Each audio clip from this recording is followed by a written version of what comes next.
क्या अमेरिका ने तीसरे खाड़ी युद्ध की तैयारी कर ली है?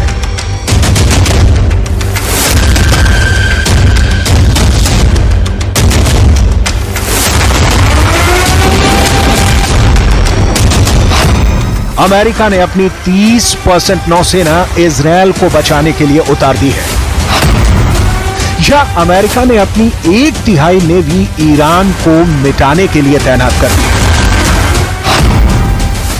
यूएस के रेडार पर सिर्फ ईरान नहीं, लेबनान भी है, सीरिया भी है, यमन भी है और गाजा भी।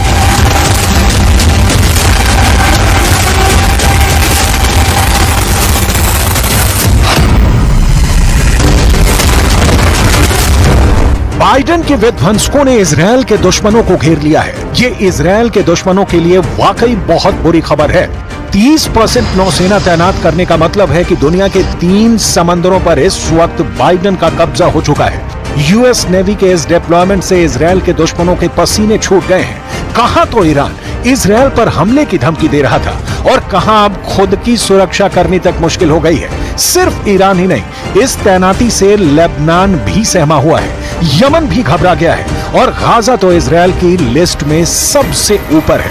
इसलिए एक बार फिर सवाल, क्या अमेरिका ने तीसरे खाड़ी युद्ध की तैयारी कर ली है? अमेरिका ने पहला खाड़ी युद्ध 1990 में लड़ा। तब अमेरिका के राष्ट्रपति थे जॉर्ज डब्ल्यू बुश सीनियर और निशाने पर थे इराक के राष्ट्रपति सद्दाम हुसैन। दूसरा खाड़ी युद्ध 2003 में हुआ। तब अमेरिका के राष्ट्रपति थे जॉर्ज डब्ल्यू बुश जूनियर और इस बार भी अमेरिका के दुश्मन थे इराक के राष्ट्रपति सद्दाम हुसैन। 2024 में तीसरे खाड़ी युद्ध की घंटी बज रही है। इस बार राष्ट्रपति जो बाइडेन क्या ईरान को मिटाने की तरफ बढ़ चुके हैं? अमेरिका ने अपने पूरे जंगी बेड़े का 1/3 हिस्सा इजरायल की सुरक्षा के लिए तैनात कर दिया है। इसमें ऐसे जहाज हैं जो परमाणु हथियारों से लैस हैं। इसमें कैरियर भी हैं। इसमें परमाणु पनडुब्बियां भी हैं।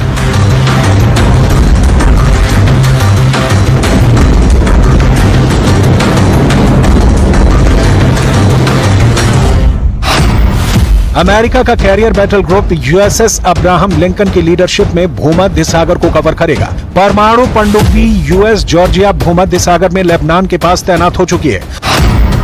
ओमान की खाड़ी में USS Theodore Roosevelt carrier alert पर है, यानी यहां से ईरान को खतरे में डाल सकता है।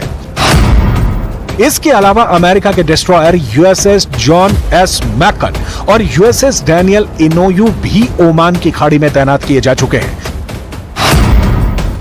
लाल सागर में भी अमेरिका के वॉरशिप तैनात हैं। यहां से हूथी की मिसाइलों और इजरायल की तरफ लॉन्च होने वाले ड्रोन को ट्रैक कर रहे हैं। अमेरिका इसलिए इजरायल के लिए बेचैन हो उठा है क्योंकि वो ईरान और उसके साथी मिलिशिया को बहुत अच्छी तरह से जानता है। अमेरिका को पता है कि इजरायल अपनी रक्षा खुद नहीं कर पाएगा। यही वजह है कि अमेरिका इस इलाके में अपनी ताकत को तेजी से बढ़ा रहा है। पेंटागन के मुताबिक रक्षा मंत्री लॉयड ऑस्टिन ने इजरायल के रक्षा मंत्री योआव गैलेंट से बात की। साथ ही उन्हें भरोसा दिलाया कि अमेरिका इजरायल के बचाव में हर वो जरूरी कदम उठाएगा जो उठाने चाहिए।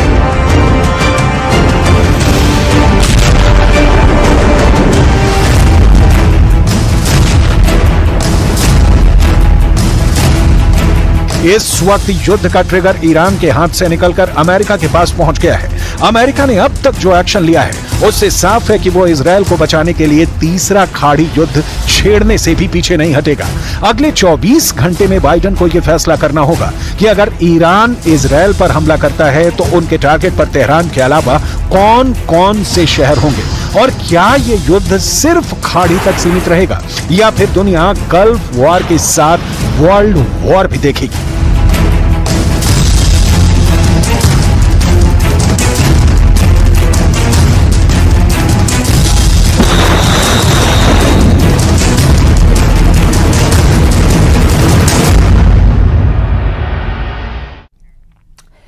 तेल अवीव में बम धमाके की जिम्मेदारी हमास के लेने के बाद इजरायल की सड़कों को छावनी में तब्दील कर दिया गया। पूरे ही इजरायल में इस वक्त टेरर अलर्ट जारी किया गया।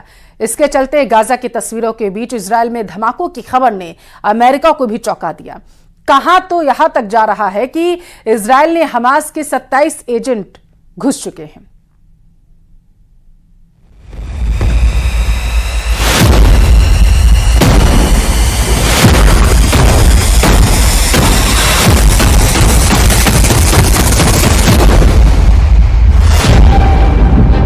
इजरायल की राजधानी तेल अवीव में फटा बम।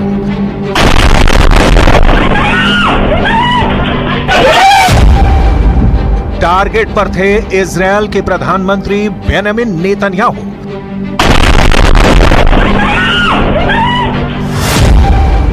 रक्षा मंत्री योव गैलेंट को उड़ाने की थी तैयारी।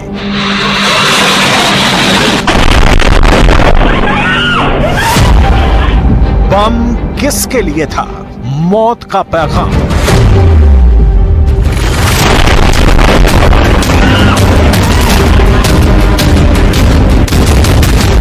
जिनके घर शीशे के बने होते हैं वो दूसरों के घर पर पत्थर नहीं मारते।